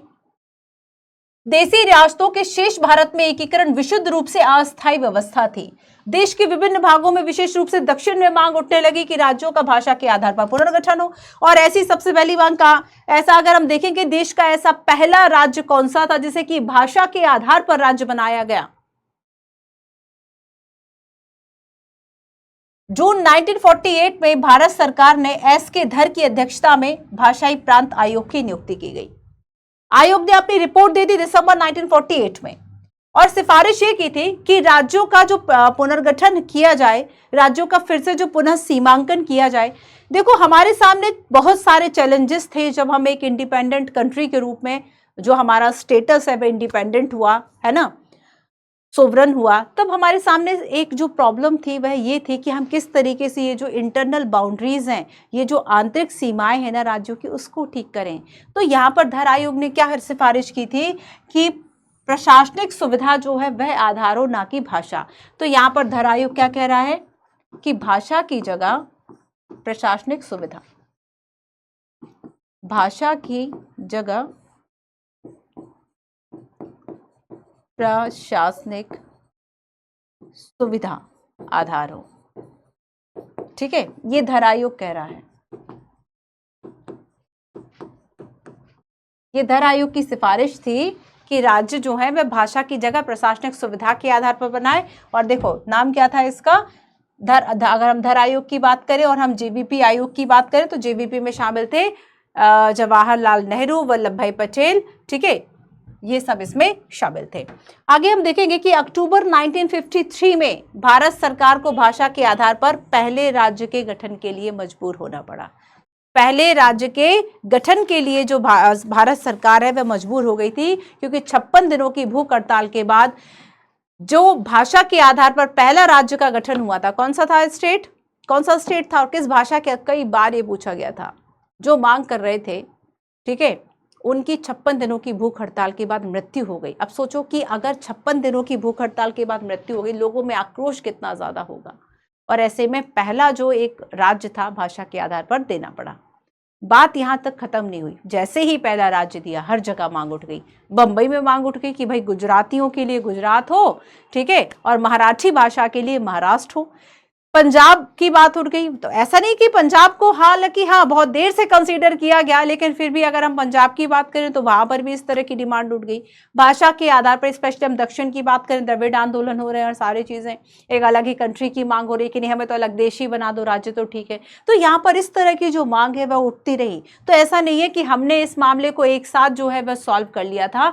ये जो मुद्दा है कई तरीके से, कई रूप में, कई बार सामने आया और उसको उसी तरीके से हम टैकल करते गए। ठीक है, तो यहां पर धर आयोग बना, जेवीपी समिति बनी और इनके द्वारा जो सिफारिशें हैं वह दी गई। आगे हम देखेंगे कि अब बना फिर फजल अली आयोग कि भाई आंध्र प्रदेश का जो गठन है वह तेलुगु भाषा के आधार पर होने लगा। और जब आंध्र प्रदेश का निर्माण हुआ तेलुगु भाषा के आधार पर, फिर तो ऐसी और भी जो डिमांड्स है वह उठने लगी कि अब भाई हमें भी स्टेट दो। कांग्रेस से एक बार एक गलती हो गई थी कि एक अधिवेशन हुआ था जिसमें कि ये कहा था कि हम एक भाषा एक राज्य देंगे, बट जब हमें पता चला कि यार कौम के आधार पर, धर्म के आधार पर शायद ऐसा पहली बार पूरे विश्व में हो रहा था कि कोई विभाजन ऐसा हुआ, धर्म के आधार पर देशों में बंटवारा हो गया।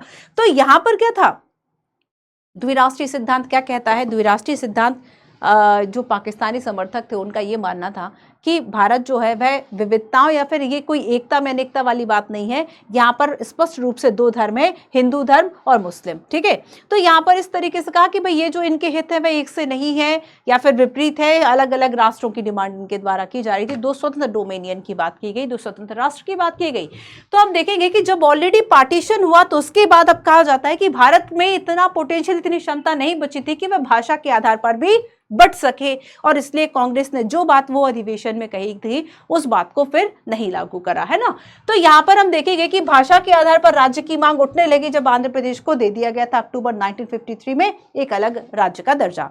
इस कारण भारत सरकार को एक 3 सदस्यीय फिर से एक पुनर्गठन आयोग बनाना पड़ा, जिसकी अध्यक्षता करी फजल अली आयोग ने, इसलिए इस आयोग को कहा जाता है फजल अली आयोग, है ना, फजल अली आयोग। इसके हम देखेंगे फजल अली आयोग तो अध्यक्ष हो गए। इसके अलावा इसमें 2 और सदस्य थे, एक तो थे के एम पानिक्कर, दूसरे थे एच एन कुंजरू, हृदयनाथ कुंजरू, है ना। तो के एम पानिक्कर और हृदयनाथ कुंजरू जो है इसके 2 अन्य सदस्य थे। तो ये 3 सदस्यीय जो आयोग है वह फिर से भारत सरकार ने जो है वह बनाया कि किस तरीके से हम जो इंटरनल बाउंड्रीज है उनका पुनर्गठन कर सकते हैं। और इसमें देखो इस समिति ने अपनी जो रिपोर्ट है वह पेश की और इसमें यह कहा गया कि पुनर्गठन में भाषा को मुख्य आधार बनाया जाना चाहिए, लेकिन एक राज्य एक भाषा के सिद्धांत को अस्वीकार कर दिया। तो इन्होंने कहा कि भाषा एक मुख्य आधार हो, डेफिनेटली हो, डेफिनेटली भाषा जो है वह एक मुख्य आधार हो, लेकिन केवल भाषा ही आधार हो ऐसा नहीं होना चाहिए। एक राज्य एक भाषा तो नहीं हो सकता, एक राज्य एक भाषा नहीं। देखो अगर आप देखें तो प्रैक्टिकली व्यवहारिक रूप से भी ये पॉसिबल नहीं था। आप कैसे लोगों को इधर उधर करोगे कि भाई तुम ये भाषा बोलते हो तुम इस जगह आ जाओ, अच्छा तुम ये भाषा बोलते हो अपना घर परिवार सारी चीजें छोड़कर उस जगह चले जाओ। क्या ऐसा व्यवहारिक रूप से पॉसिबल था? क्या आप आज ऐसी सोसाइटी कर सकते हैं? कहा जाता है कि दिल्ली में जो है एक फ्लावर पॉट कल्चर जो है वह डेवलप हो गया है, क्योंकि दिल्ली में हर स्टेट का आदमी है, अच्छा पढ़ा लिखा है, एजुकेटेड भी है, तो अनएजुकेटेड भी आपको ठीक ठाक जो परसेंटेज में है वह मिल जाएगा। तो यहाँ पर हर एक तरह का लोग है, हर एक स्टेट का लोग है, अपना अपना कल्चर है। तो एक मिक्स कल्चर लोगों ने अडॉप्ट कर लिया कि अब मेरा जो कल्चर है, सारी चीजें थी या धर्म जाति सारी चीजें जो वह मिक्स हो गई। ठीक है, तो यहाँ पर क्या हो सकता है कि 4 लोग बैठे हो तो पूरी संभावना है कि वो 4 लोग जो है वो अलग अलग स्टेट के होंगे दिल्ली में। ठीक है, अगर आप 10 लोगों से बात करोगे तो इस बात की पूरी संभावना होगी कि वो जो 10 लोग वहां पे काम कर रहे हैं वो डिफरेंट स्टेट के हैं। स्पेशली यूपीएससी एस्पिरेंट आप पूछ लेना, अगर आप दिल्ली में हो तो आप पूछोगे, आपको तो डेफिनेटली स्टूडेंट काफी जगह के मिल जाएंगे। दिल्ली का ही बच्चा आपको बहुत कम मिलेगा।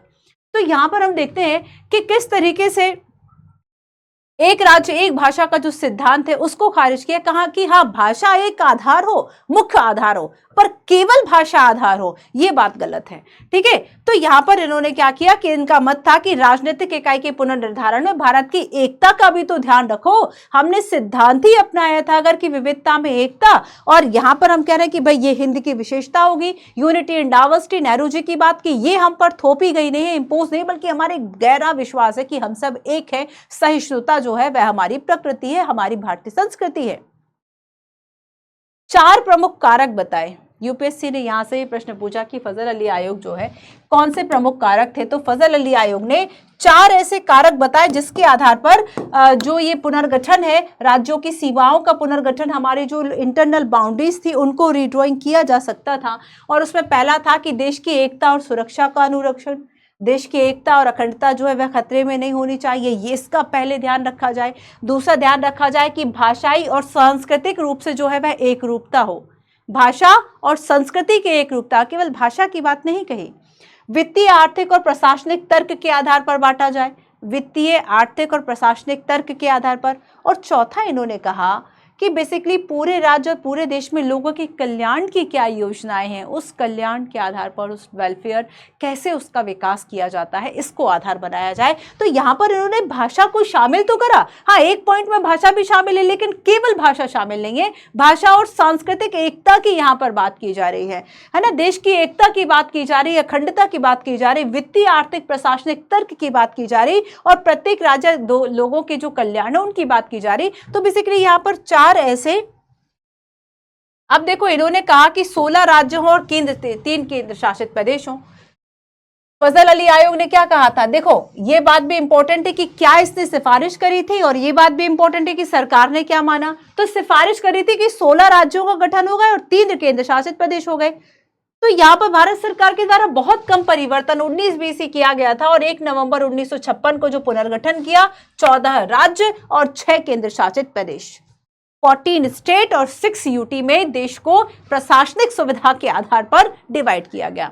अब ये कौन कौन से थे उस वक्त, 1 नवंबर 1956 का ये डेटा है, 1 नवंबर 1956 को देखो, आंध्र प्रदेश, असम, बिहार, बंबई, जम्मू कश्मीर, केरल, मध्य प्रदेश, मद्रास, मैसूर, उड़ीसा, पंजाब, राजस्थान, यूपी, पश्चिम बंगाल। यूपी के बारे में भी मैं आपको एक फैक्ट बताऊंगी, ठीक है। और यूटीज की बात करेंगे, संघ शासित प्रदेशों की बात करेंगे, यूनियन टेरिटोरीज की बात करेंगे, तो अंडमान निकोबार, दिल्ली, हिमाचल, लक्षद्वीप, मिनिकॉय, अमीनी द्वीप, है ना, मणिपुर और त्रिपुरा, मणिपुर, त्रिपुरा, अंडमान निकोबार, दिल्ली, हिमाचल, लक्षद्वीप, मिनिकॉय, अमीनी द्वीप। ये बेसिकली हम देखेंगे कि बाद में इसका नाम चेंज करके इन तीनों की जगह लक्षद्वीप एक नाम कर दिया जाएगा। हमारे वर्तमान में आप पढ़ते होंगे कि ज्योग्राफी में क्या है, भारत के 2 द्वीपीय समूह है, अंडमान निकोबार एंड लक्षद्वीप। तो ये जो लक्षद्वीप है ना, ये बाद में किया गया, इस लक्षद्वीप को पहले क्या कहा जाता था, लक्षद्वीप, मिनिकॉय और अमीनी द्वीप। ठीक वैसे ही आप देखते हैं कि जो नाम परिवर्तन हुआ था ना, नाम परिवर्तन सबसे पहले जिस जगह का किया गया था ना, उसमें से शामिल था 1950 में, जो आप संयुक्त प्रांत सुनते हैं ना, संयुक्त प्रांत जो है वह यूपी को कहा जाता था। पहला ऐसा राज्य था, पहला ऐसा क्षेत्र था जिसका नाम परिवर्तन किया, और 1950 में संयुक्त प्रांत की जगह उत्तर प्रदेश कर दिया गया। ठीक है, फिर हम देखेंगे कि भाई मद्रास, मैसूर, बाद में इनके नाम चेंज होते रहेंगे। क्लियर हुआ इतना कि 1 नवंबर 1956 तक हम आ गए, 1 नवंबर 1956 तक हम आ गए बच्चों। मतलब हम किस मैप तक आ गए, 2 मैप जो हमने देखे, हम इस मैप तक आ गए। ठीक है, आ गए इस मैप तक। अब आगे हम चलते हैं और हम अब थोड़ा सा इस मैप की तरफ चलते हैं कि आखिर ये जो है वह कैसे बना, कैसे और बाकी जो स्टेट है वह बने। ठीक है, एक एक करके हम इनको समझने की कोशिश करते हैं। इस स्टेट से इस वाले मैप पे हम आते हैं। 1956 के बाद केंद्र शासित प्रदेशों का जो उद्भव हुआ, उसमें हम देखेंगे कि महाराष्ट्र और गुजरात बने। 1960 में बेसिकली ये द्विभाषा राज्य के सिद्धांत के आधार पर इनका बंटवारा किया गया। महाराष्ट्र जो है वह मराठियों के लिए, गुजरात जो है वह गुजरातियों के लिए, ठीक है, ये अलग हो गया। अब हम देखेंगे बच्चों कि बेसिकली जो गुजरात है वह भारतीय संघ का 15वां, अभी तक 14 राज्यों की हमने बात कर ली, तो यहां पर जो गुजरात है वह भारतीय संघ का कैसा 15वां राज्य बना, 15वां राज्य बना, ठीक है। और ये भाषा के आधार पर बना था, याद रखना, महाराष्ट्र जो है वह मराठी, गुजरात जो है वह गुजराती। फिर दादर और नागर हवेली 1961। देखो दादर और नागर हवेली, आओ एक प्रश्न पूछ लेती हूं मैं आपसे दादर और नागर हवेली के बारे में। इसके स्वतंत्र होने के पूर्व यह फ्रांसीसी के शासन में था। 10वें संविधान संशोधन के द्वारा 1961 में इसे संघ शासित क्षेत्र में बदला और 2020 में दादर, नागर हवेली और दमन द्वीप को मिलाकर केंद्र शासित प्रदेश बनाया गया। बताओ जरा।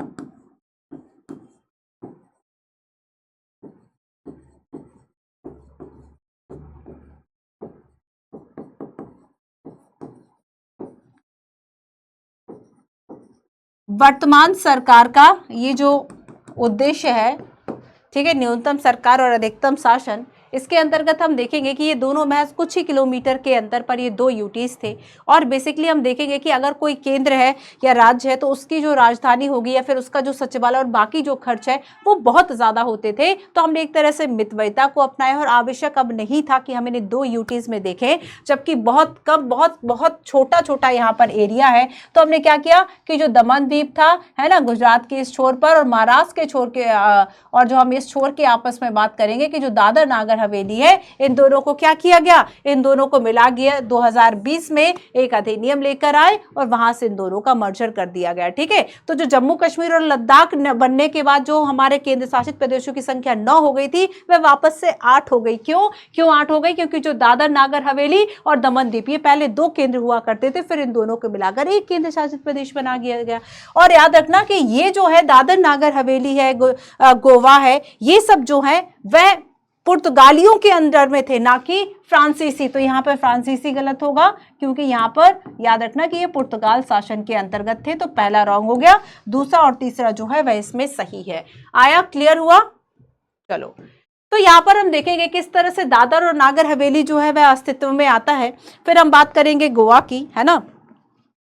तो 1961 में बेसिकली गोवा, दमन और दीव, है ना, इन तीनों को पुलिस कार्रवाई के द्वारा अधिकृत किया गया। 12वां संविधान संशोधन जो है यहां पर हुआ था, ठीक है, 12वां संविधान संशोधन किया गया था। और बेसिकली हम देखेंगे कि 1962 में इन्हें पहले देखो क्या किया, पहले इन्हें संघ के रूप में इसलिए जरूरत थी क्योंकि जब शुरुआत में हमने इनका अधिग्रहण किया तब जरूरत थी कि केंद्र का प्रत्यक्ष नियंत्रण हो, और इसलिए इन्हें केंद्र शासित प्रदेश घोषित किया। जब धीरे धीरे स्थिति सामान्य हो गई, आवश्यकता नहीं थी केंद्र होने की, हमने पूर्ण राज्य का इन्हें जो दर्जा है वह दे दिया। जैसे कि 1987 में गुजरात को पूर्ण राज्य का दर्जा दिया गया, 1987 में गोवा को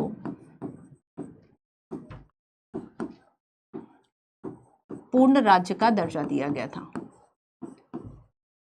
ठीक है। स्टेटहुड का जो स्टेटस है वह 1987 को मिला, 61 में अधिग्रहण कर लिया। अब हम पांडिचेरी की बात करते हैं, 1962। हाँ, पांडिचेरी की जब हम बात करेंगे तब ये डेफिनेटली फ्रांसीसियों के अंडर में थी, ठीक है। अगर हम पांडिचेरी की बात करेंगे तो याद रखना कि इसका जो क्षेत्र है वह पहले फ्रांसीसी गठन का स्वरूप था, और भारत में जो पांडिचेरी है वह बेसिकली देखो एक ऐसा केंद्र शासित प्रदेश है जिसका हम क्या नहीं कर पाए, एकीकरण नहीं कर पाए। तो ये 2-3 नामों से जाना जाता है अलग अलग जगहों पर। इसका जो क्षेत्र है वह है, हम इसका एक नहीं कर पाए कि एक क्षेत्र हो, तो इसे यमन, माहे और कराईकाल, है ना, 3 क्षेत्र हैं बेसिकली, और एक पांडिचेरी। तो यहाँ पर इसके जो क्षेत्र है, अभी वर्तमान में कौन है यहाँ पर गवर्नर पांडिचेरी की? पहली महिला IPS officer doctor Kiran Bedi, है ना। तो यहां पर हम देखेंगे, अच्छा वो हम देखेंगे तिहाड़ जो जेल है उसमें सुधार के लिए बहुत जानी जाती रही। सो पांडिचेरी, माहे, कराईकाल और यनम, है ना, इस रूप में जो है बेसिकली इसका जो एकीकरण है वह अभी तक नहीं हो पाया। तो ये एक ऐसा केंद्र शासित प्रदेश है जो कई क्षेत्रों में विभक्त है। पांडिचेरी का जो क्षेत्र है उसे फ्रांसीसी गठन का स्वरूप था। याद रखना, पांडिचेरी कराईकल माहेयनम है ना के रूप में इसको जाना जाता है। 1954 में फ्रांस ने इसे भारत को सुपुर्द कर दिया और इस तरह से 1962 तक इसका प्रशासन अधिग्रहित क्षेत्र के रूप में चलता रहा। बाद में एक संविधान संशोधन हुआ और इसके बाद इसे संघ प्रदेश में शामिल किया गया और ये 14वां संविधान संशोधन अधिनियम था, 14। इसके बाद हम देखेंगे कि हरियाणा, चंडीगढ़ और हिमाचल, हरियाणा, चंडीगढ़ और हिमाचल प्रदेश, ये 1966, ठीक है। तो 1966 में देखो पंजाब राज्य से विभक्त होकर हम देखेंगे कि 17वें राज्य के रूप में हरियाणा आया, ठीक है। 17वें राज्य के रूप में जो है हरियाणा का गठन हुआ था। अब पंजाबी अगर आप पंजाबी लैंग्वेज और अगर आप हरियाणवी सुनेंगे, आपको उन दोनों में काफ़ी जो एक डिफरेंस है वह दिखाई देगा, चाहे उनका एक्सेंट हो, चाहे उनका बात करने का टोन हो, उनकी शब्दावली हो, है ना। तो एक जो अंतर है वह आपको अच्छा खासा दिख जाता है। तो हम देखेंगे कि यहाँ पर बेसिकली हरियाणा और केंद्र शासित प्रदेश जो चंडीगढ़ है उसका गठन किया गया 1966 में, पंजाब से अलग, है ना, पंजाब से अलग। मांग तो यहाँ पे भी पहले चल रही थी बट इसको थोड़ा सा वेट करना पड़ा पंजाब को, और 1966 में हम देखेंगे कि यहाँ से डिफरेंस अलग होकर चंडीगढ़ जो केंद्र शासित प्रदेश बनाया गया और हरियाणा जो कि 17वां प्रदेश बना। आगे हम देखेंगे बच्चों कि इसके बाद फिर मणिपुर, त्रिपुरा और मेघालय 1972, है ना। तो हम देखेंगे कि यहाँ पर ऐसा नहीं है कि इन्हें केवल डायरेक्ट जो है वे राज्य के रूप में आए।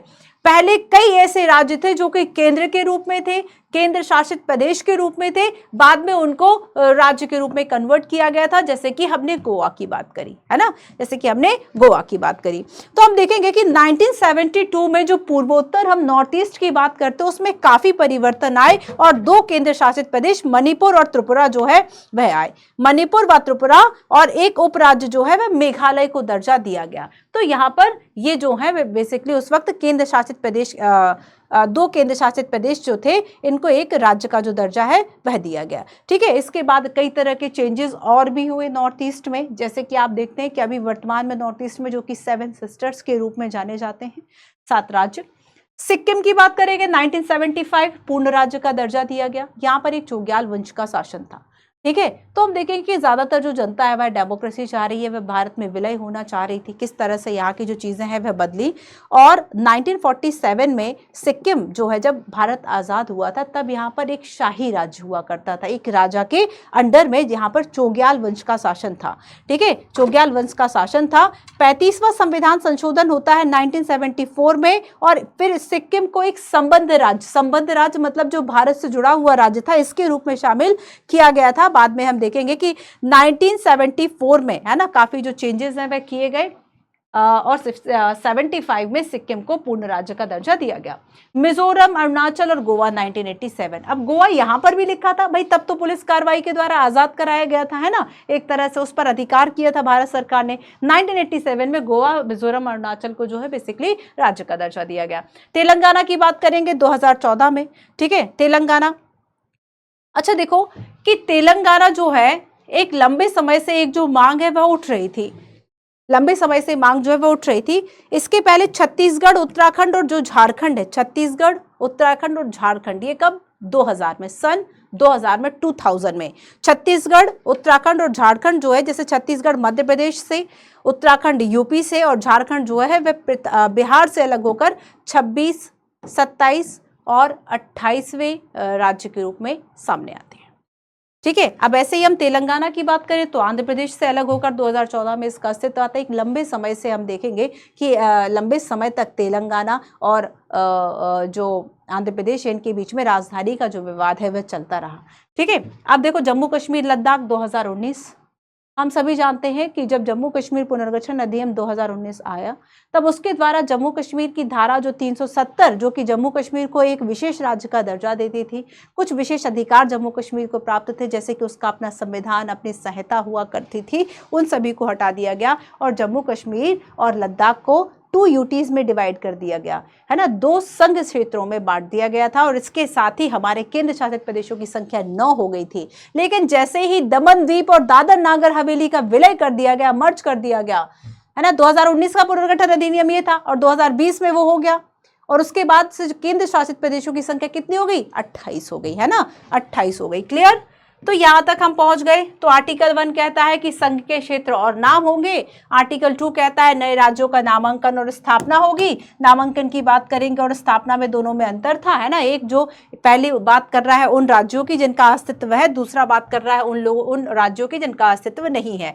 आर्टिकल 3 कहता है कि नए राज्यों की स्थापना और मौजूदा राज्यों का क्षेत्रफल, सीमा व नामों में परिवर्तन जो है वह हो सकता है, बिना राज्य की सहमति के हो सकता है, पर राष्ट्रपति की पूर्व संस्तुति की आवश्यकता होती है, पूर्व सिफारिश की आवश्यकता होती है। और राष्ट्रपति जो है वह संस्तुति के लिए कहां पर, संस्तुति के पूर्व, सिफारिशों के पूर्व कहां भेजेंगे? संबंधित राज्य विधानमंडल से, लेकिन उसकी किसी सिफारिश को मानने के लिए बाध्य नहीं, और एक निश्चित समय के लिए वो राज्य विधानमंडल के पास भेजा जाएगा। राज्य के पास, संसद के पास अधिकार होगा कि वह देश के पॉलिटिकल जो मैप है उसको चेंज कर सकती है। और आर्टिकल 4 हमने क्या देखा था? आर्टिकल 4 क्या कहता है? आर्टिकल 4 किसकी बात करेगा? ये कहेगा कि 1 और 2 या फिर 2 और 3, किसके चेंजेस को वह संविधान संशोधन नहीं मानता? बताओ जल्दी से। आर्टिकल 4 बता चुकी हूं ना पहले। चलो इस प्रश्न को बताओ। संयुक्त प्रांत पहला ऐसा प्रांत था जिसका नाम बदला गया, और 1950 में इसका नाम बदलकर उत्तर प्रदेश किया गया। इसका नाम बदलकर उत्तर प्रदेश किया। 1969 में मद्रास का नया नाम तमिलनाडु रखा। 1973 में मैसूर का नया नाम कर्नाटका रखा। लक्षद्वीप मिनी द्वीप का नया नाम जो है वह लक्षद्वीप रखा। क्या है इसका आंसर? मद्रास, तमिलनाडु, मैसूर, कर्नाटका, और यहाँ पर जो नाम है वह लक्षद्वीप रखा जा रहा है। जो 3 नाम थे उसको मिलाकर, तो डेफिनेटली चारों बातें जो है वह सही हैं।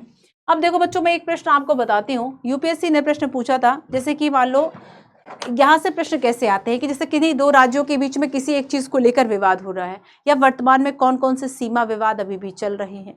देशी राज्यों के एकीकरण की हम बात करेंगे, एकीकरण से भी प्रश्न आते हैं। ठीक है, आप वैसे उसको हिस्ट्री में पढ़ लेते हैं कि कैसे एकीकरण, सारी चीजें। एकीकरण से संबंधित संवैधानिक प्रावधान क्या है? ठीक है, यहाँ से प्रश्न पॉलिटी को लेकर आ जाता है। करंट अफेयर में क्वेश्चंस कुछ ऐसे आते हैं, जैसे कि दिल्ली और उपराज्यपाल में आप देखेंगे कि मुख्यमंत्री, उपराज्यपाल, दिल्ली को चूंकि विशेष एक ऐसा, दिल्ली पूर्ण राज्य का दर्जा नहीं है, दिल्ली को राष्ट्रीय राजधानी क्षेत्र कहा जाता है। दिल्ली को राष्ट्रीय राजधानी क्षेत्र कहा जाता है। और ऐसे में आप देखेंगे कि यहाँ पर विधानसभा भी है, दिल्ली में केंद्र भी है, तो यहाँ पर चुनी हुई एक सरकार भी है, ये केंद्र शासित प्रदेश भी है। एक बड़ा विवाद हमेशा छिड़ा रहता है। कुछ आर्टिकल्स में स्पेशली इसके लिए जो प्रावधान है वह किए गए। एक लंबा मुद्दा चला, फिर हम देखेंगे कि हाई कोर्ट, सुप्रीम कोर्ट के अलग अलग डिसीजंस रहे, तो एक विवाद चलता रहा। 18 में, 19 में, 20 में भी चला। 18 में यूपीएससी ने प्रश्न पूछ लिया कि सर्वोच्च न्यायालय का निर्णय, देखो बता भी दिया था कि जो जुलाई 2018 में आया था, दिल्ली के उपराज्यपाल और जो निर्वाचित सरकार थी इसके बीच की राजनीतिक कश्मकश को निपटा सकता है, परीक्षण कीजिए। तो एक डिसीजन दे दिया, और मतलब एक राज्य में जो 2 प्रॉब्लम्स चल रही थी उसके बारे में पूछ लिया।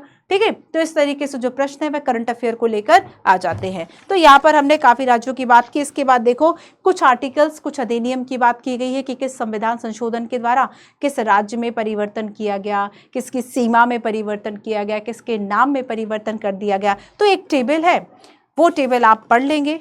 ठीक है, तो यहाँ पर आर्टिकल 1 से लेके 4 तक की हमने बात की, और यहाँ पर कुछ और चीज़ों को हमने समझा। ये आपके लिए टेलीग्राम है, Telegram for class, PDF, class notes, और आप यहाँ पर कमेंट भी कर सकते हैं।